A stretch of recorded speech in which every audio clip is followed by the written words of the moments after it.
don't go away. Now, Dad Kauble is here, and Alien Intruders. Tell me about you, and tell me about your story. Well, I'm from Indiana, and I still live there.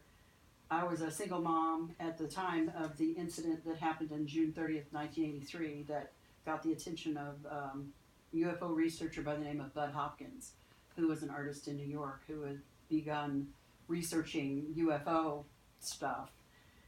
He had written a book called Missing Time, which I had gotten out of the library at some point, and after the event on June the 30th happened, which left a mark in my parents' backyard that lasted for 5 years and made me sick. 5 years? 5 years. Snow melted off of this mark for the first few years, and it kind of healed like a wound from the outer edges in year after year. But anyway, I wrote a letter to Bud. I got the address out of his book, Missing Time.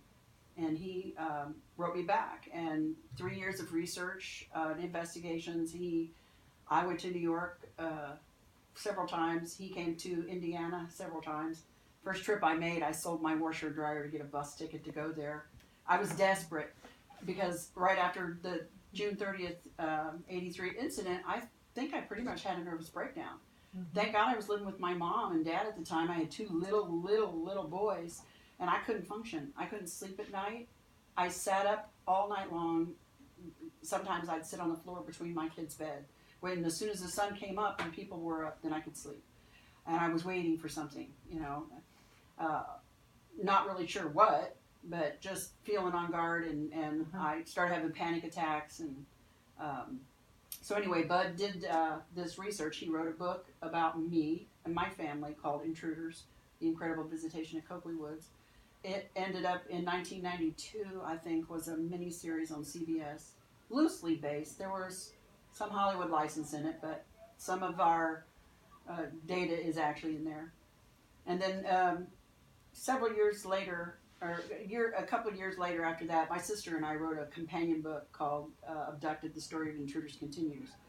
Because even though the event of June 30, 1983 was like I say that was the time that the finger came out of the dam, and I started to have memories of things that when I was younger. I grew up in an unusual family. We always had strange things happen to us, what you would call paranormal things, or people would refer to as ghostly things or something. I